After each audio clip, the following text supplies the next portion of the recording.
Agora nós vamos conversar com o deputado Marcel Van Hatten, que está em Brasília, no Congresso, para comentar esse caso do ministro Alexandre de Moraes. Muito boa noite, deputado, seja bem-vindo. Muito boa noite a todos vocês da SCFITA que nos acompanham. Realmente uma bomba que explodiu agora à tarde, ainda mais por ter sido publicado na Folha de São Paulo e ter...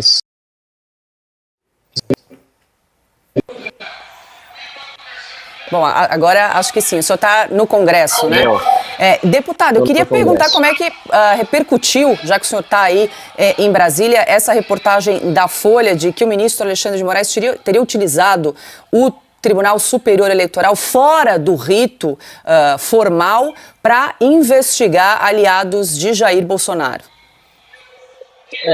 Na verdade, confirma aquilo que a gente já sabia, que teria sido usado, é uma forma só de expressão que a gente não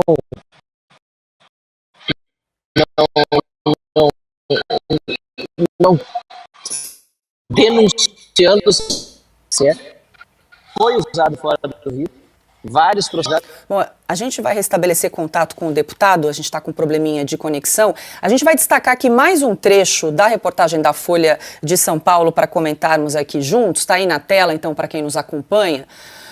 Aspas, então, para a Folha. Em uma outra conversa, no dia 4 de dezembro de 2022, os próprios assessores de Moraes manifestam receio sobre o modo não convencional que vinha sendo usado.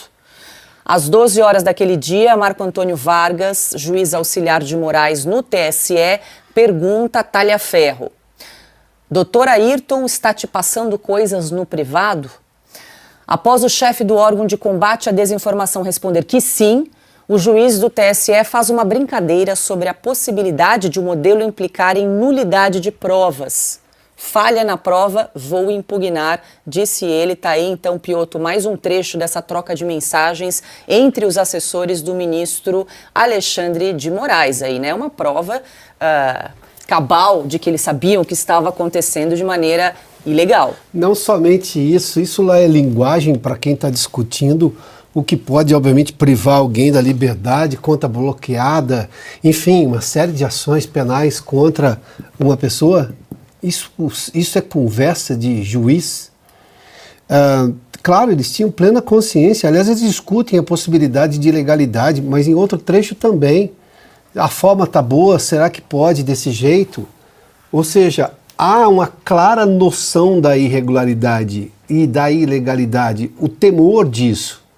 Mas por que tem juiz pedindo pro técnico mexer no texto, na forma de apresentação de uma prova contra, seja esse ou aquele? Isso é função de juiz? Eu vou só lembrar de novo, por muito menos, essa foi a razão que o Supremo fez derrubar a Lava Jato. E olha que a Lava Jato tinha provas cabais da corrupção, cabais, ali nós tínhamos provas provadas, materialidade extensa. Tanto é que teve gente que devolveu o dinheiro, mas devolveu o dinheiro de onde? De onde ele roubou? Comprovação, depoimentos de réus ali, acusados. Aí, mas tem uma comunicação do juiz com o procurador aqui, no caso era o Deltan Dallagnol e o ex-ministro Sérgio Moro. Vamos anular tudo, apesar de todas as evidências, provas provadas. Neste caso, nós estamos questionando a lógica da condenação, a lógica da investigação, porque não tinha nenhum motivo. A Constituição falava o contrário. Parlamentares são invioláveis de seus votos e opiniões. As pessoas têm liberdade de expressão. A Constituição proibia esse tipo de ação. Mesmo assim foi tomado eivado de ilegalidades, como a Folha está demonstrando na primeira de uma série de reportagens aí do Serapião e do Glenn Greenwald. É isso que assinam esse primeiro texto, essa primeira reportagem postada hoje pela Folha de São Paulo. Augusto? Olha, só lembrar que a Lava Jato não prendeu um único inocente. Nenhum. O Alexandre de Moraes só prendeu inocentes. Esse é o ponto. Olha, essa é a diferença. Agora, tem o seguinte... O Alexandre de Moraes tem agido como se fosse o Supremo Tribunal Federal. Os demais ministros não ousam fazer um reparo. De vez em quando um deles faz. O Fux, por exemplo, fez um bom pronunciamento há pouco tempo. Agora, eles não, a imensa maioria não fez sequer um reparo ao comportamento do Alexandre de Moraes. Eles têm a chance agora de resolver esta parada, também com medidas internas. Ou eles não acham que nada de grave nisso aí? Eles acham que é normal haver esse tipo de conversa? Que estão começando a aparecer as conversas. Eles acham normal? Eles vão acompanhar em silêncio o prosseguimento da série? Eu quero saber o que pensa o presidente do Supremo a respeito disso. Eu quero saber, pensa o Gilmar Mendes sobre isso, é o decano. Eu espero a quebra do silêncio dos dois. A quebra do silêncio dos dois, pelo menos. E dos mudinhos do Bolsonaro nem se fale. Esses deviam estar falando há muito tempo. Vamos ver se recuperam a voz agora. Olha só, mais uma informação que acaba de chegar aqui para a gente. O advogado do ex-deputado Daniel Silveira também se manifestou na rede social X, o Paulo Faria, e disse o seguinte: o juiz Ayrton Vieira, está aí na tela, desembargador do TJSP, que é o juiz auxiliar do ministro Alexandre de Moraes, que está envolvido na troca de mensagens, foi o responsável pela instrução penal de Daniel Silveira, desde a audiência de custódia até a instrução processual. Está aí, então, a mensagem do Dr. Paulo Faria, advogado do Daniel Silveira. Está aí, a defesa de Daniel Silveira tomará todas as providências cabíveis em face do referido juiz auxiliar do senhor Alexandre de Moraes, inclusive para buscar a nulidade de todo o processo criminal por graves vícios de validade dos atos praticados por Vieira e Moraes. Como nós temos dito aqui, eu escrevi nesse mesmo artigo aqui, todas as decisões do Alexandre de Moraes, todas, repita, serão anuladas. Pronto, começou. Piotr, antes de eu jogar para o Caute... Não, rapidamente. O Augusto falou aí, bom, 3 pessoas de dentro da justiça brasileira precisam se manifestar urgentemente. Ministro Barroso, presidente do Supremo Tribunal Federal, em nome do Supremo, porque é a imagem do Supremo que está indo para a lata do lixo aqui. O decano, sempre o decano, o ministro Gilmar Mendes, o Augusto já citou, e no TSE, a atual presidente do TSE, a ministra Carmen Lúcia. Porque o TSE também está citado de forma, convenhamos, indecorosa. O TSE teria sido, pelo que a gente vê aí, utilizado de forma ilegal em investigações que puniram pessoas e parlamentares. Porque nós precisamos salvar a democracia. Agora precisa ser salva mesmo, porque nós estamos falando de democracia. A democracia brasileira. O Supremo não pode silenciar, tampouco o Tribunal Superior Eleitoral e, claro, sim, o Congresso Nacional, que tem uma CPI, aí preciso que o Lira se manifeste, porque quem está na CPI é presidente da Casa, já está protocolada, já existe apoio, e também o presidente do Senado, por razões óbvias, porque o Senado é o único que pode mover um processo e fazer andar um processo de impeachment contra o ministro do Supremo. No mínimo, precisa se dar o trabalho de dizer, opa, o que nós vamos fazer diante disso? É dar respostas à sociedade. O Congresso não vive de segredo, não. O Congresso é a casa do povo, é de representantes do povo que o Congresso é feito. Tem que se manifestar diretamente ao povo. O povo está esperando resposta. O cidadão brasileiro, nós todos. Deixa eu passar aqui para o Caute, enquanto a gente tenta restabelecer contato com o deputado Marcel Van Hatten, ele que está em Brasília. A gente tentou conversar, a conexão não estava muito boa. Enquanto isso, deixa eu ouvir o Caute, que nós seguimos aí com os desdobramentos. Caute, agora trouxemos aí a manifestação do advogado do ex-deputado Daniel Silveira, informando que o Ayrton Vieira, que é juiz auxiliar do ministro Alexandre de Moraes, trabalhou no processo do Daniel Silveira, e agora a defesa, claro, vai pedir a nulidade do processo. É óbvio, Paula, essa turma se manchou de alguns dos piores crimes que o Brasil, pelo menos desde 88, conheceu. Estão pisoteando a Constituição dia sim, em dia não. Estão pisoteando, e as vidas das pessoas cujos direitos são pisoteados também são arruinadas. Caso do cliente do advogado, o ex-deputado, que agora está há anos presos. Caso dos agentes brasileiros que estão na Argentina. Caso do Martins também, que estava preso até poucas horas atrás. Ou seja, temos vários casos de pessoas que tiveram suas vidas estragadas, devastadas, arruinadas, por causa de pessoas que estão dando risada, estão fazendo piadas quando se fala de fato produzir provas, ou de tem falha na prova, então tudo bem, não tem problemas.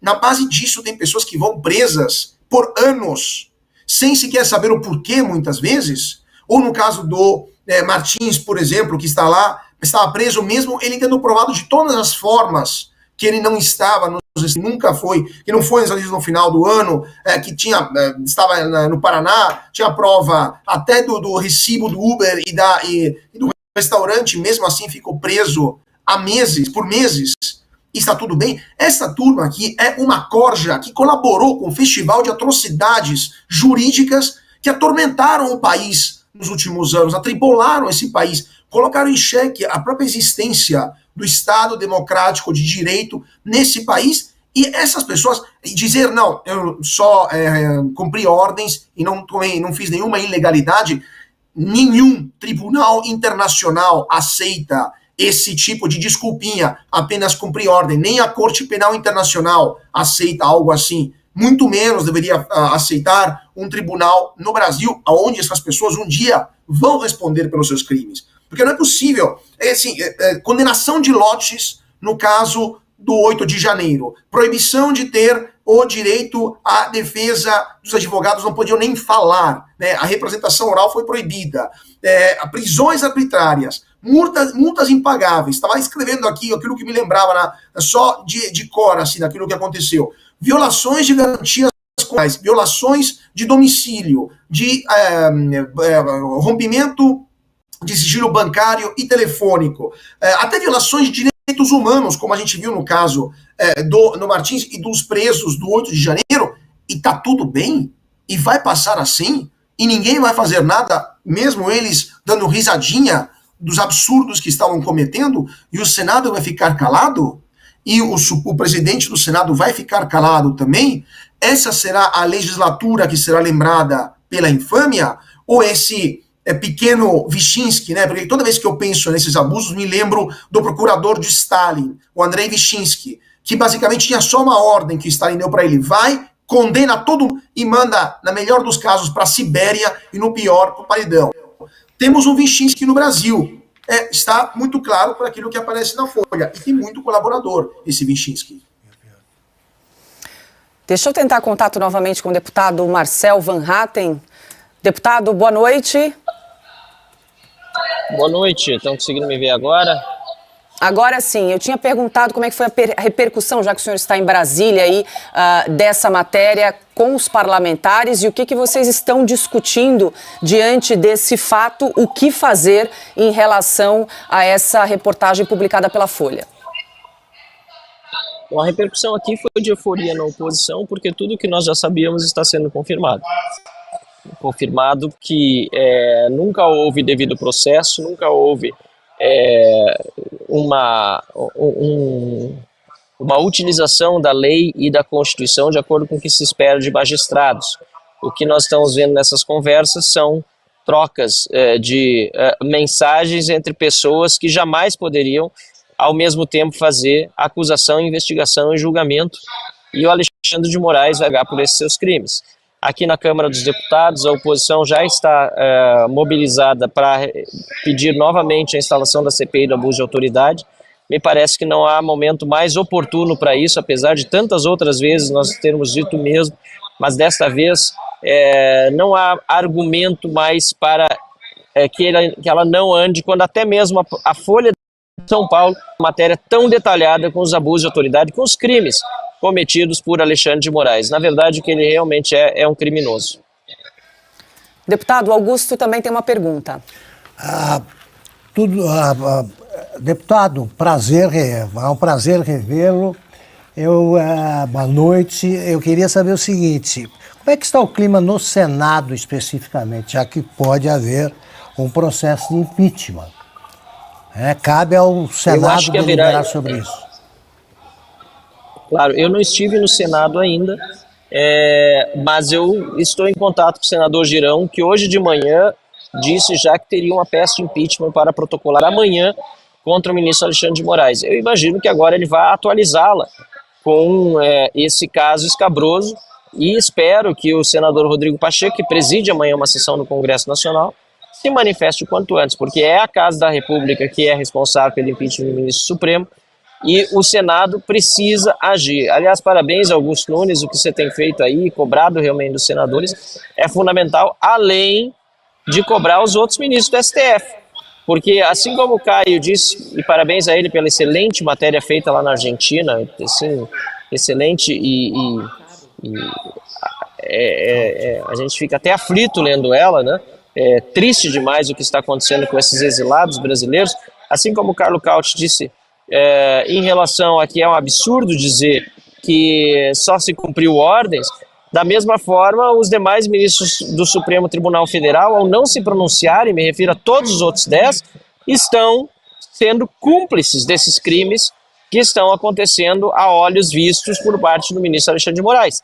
Se tivesse um único ministro, do STF, que se dignasse a falar contra o que está acontecendo por parte de Alexandre de Moraes, certamente não teríamos chegado tão longe. Deputado, estamos com mais de 109 mil telas simultâneas acompanhando aqui o Oeste Sem Filtro neste momento e essa entrevista. Adalberto Piotto. Deputado Marcel, boa noite ao senhor. Nós estamos falando sobre cobrar as figuras da República e eu preciso trazer uma informação que o doutor Sebastião Coelho, o advogado, inclusive, do Felipe Martins, me passa aqui, que esses dois juízes citados na reportagem, que são os juízes Ayrton Vieira, juiz instrutor, e Marco Antônio Vargas, juiz auxiliar de Moraes no TSE, eles são desembargadores, mas eles estavam, inclusive, à frente de todos, ou da maior parte dos casos do 8 de janeiro, das prisões dos brasileiros lá no 8 de janeiro. A pergunta é, como eles são desembargadores, eles estão sobre o regramento do Conselho Nacional de Justiça. O ministro Salomão que preside, o ministro Salomão que preside o CNJ também não tem que se manifestar sobre esse assunto, porque o CNJ não pode punir ministro do Supremo, mas os desembargadores que atuam, os juízes auxiliares do Supremo, estão sobre o regramento do CNJ. E aqui, nós estamos vendo aqui uma série de desvio de função, irregularidade, ilegalidade. O CNJ também não tem que se manifestar rapidamente? Sem dúvida, Piotr, excelente pergunta. Eu fiz essa mesma pergunta à minha assessoria, que já está encontrando meios legais para representar, se for possível, a partir de ação proposta por mim, contra esses juízes auxiliares e contra o próprio ministro Alexandre de Moraes. É importante que, se o CNJ serve para regular a atividade da magistratura, que ele haja também quando acontecem esses abusos claros. E nós vamos sim buscar a melhor forma de fazê-lo, se for por meio de uma representação no CNJ, assim será.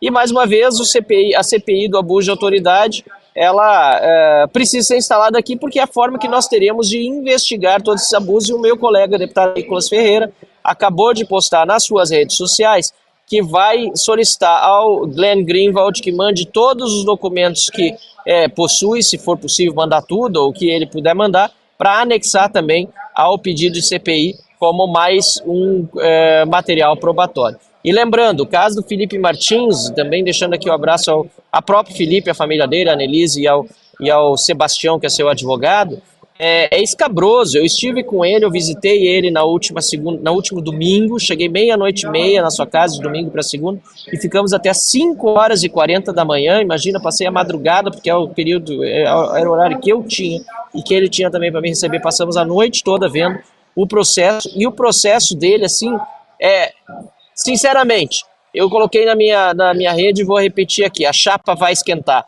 porque tem crime internacional que foi cometido no processo Felipe Martins, e isso tudo vai ficar claro em muito breve, e Alexandre de Moraes vai pagar pelos seus crimes no Brasil e vai ser execrado internacionalmente, e vai causar problemas também para a administração americana, com todas as informações que nós já temos a esse momento. É absolutamente surreal o que fizeram, a transgressão às leis nacionais e de outros países que Alexandre de Moraes fez, os seus capangas da Polícia Federal, a começar por Fábio Alvarez Shor, o que o Alexandre de Moraes fez, esses policiais federais cometerem de crimes também contra a nossa legislação. Deputado, o senhor fez menção ao Carlo Cauti, ele está hoje conosco aqui no programa, mas de modo remoto ele também tem uma pergunta. Olá, deputado, muito boa noite. Deputado, o senhor falou que o senador Girão está preparando, vai protocolar um pedido de impeachment contra o ministro Alexandre de Moraes. Mas já há várias dezenas de pedidos de impeachment contra o ministro que foram apresentados. Até agora, não, aparentemente, segundo outros senadores me falaram, não houve clima para isso. O senhor acha que o clima está mudando em Brasília e as coisas estão mudando e algum desses pedidos, ou esse do Girão, podem prosperar de alguma forma? Claro, acho que o clima está feio. Na verdade, isso é até um absurdo, né, cara? Não tem clima. Tem crime, mas não tem clima. É isso que, na verdade, os senadores estão dizendo quando eles falam que não tem clima. Tem há muito tempo. Né? A morte do Clezão já foi uma barbaridade em decorrência justamente dos abusos de autoridade de Alexandre de Moraes. Então agora, com essas matérias da Folha de São Paulo, não tenho dúvida que depois de tudo que aconteceu também com as matérias do Michael Schellenberger, o David Agape, do Eli Vieira, né, em relação aos Twitter Files, agora esse caso, a casa do Alexandre de Moraes, né, que eu não gosto nem que chamem de Xandão, para mim ele é Xandinho, uma pessoa pequena, uma pessoa que usa do instrumento da vingança o tempo todo, uma pessoa que certamente não tem coração, psicopata só pode ser. É um absurdo o que ele está fazendo hoje no nosso país e vai pagar pelos seus crimes. Eu sabia que isso cedo ou tarde aconteceria. Deputado, nosso tempo está acabando, também não quero prendê-lo, mas agora em relação à CPI do abuso de autoridade, ela já foi instalada na Câmara. O que falta para dar o pontapé inicial aí? Não, falta só o despacho do presidente Arthur Lira, inclusive eu estou nas galerias da Câmara, está lá e sentado na mesa, e após essa entrevista estou me dirigindo a ele, inclusive, para conversar sobre esse tema, sobre a instalação da CPI de abuso de autoridade, que é urgente, e ela é a terceira na fila, tá? Mas podem ser instalados até 5 ao mesmo tempo. É claro que nós estamos em período eleitoral agora, e muitos deputados não estão em Brasília, e o trabalho de uma comissão ficaria mais difícil, mas para mim não importa. Para mim essa CPI, ela já deveria ter sido instalada há muito tempo, e vou mais uma vez solicitar ao presidente Arthur Lira que seja feita essa instalação o quanto antes, de preferência ainda nessa semana. Então agora está nas mãos de Arthur Lira a definição. Exatamente, é com ele e é ele quem despacha, e a gente está aguardando também o despacho das 2 CPIs anteriores, porque sem despachar as anteriores ele não pode despachar essa. Deputado Marcel Van Hatten, mais uma vez, muito obrigada por atender o nosso pedido. Bom trabalho para o senhor, uma boa noite. Um abraço, boa noite, parabéns pelo trabalho de vocês e uma boa noite a todos, mais de 109 mil, né, que nos assistem nesse momento. Excelente. Um abraço.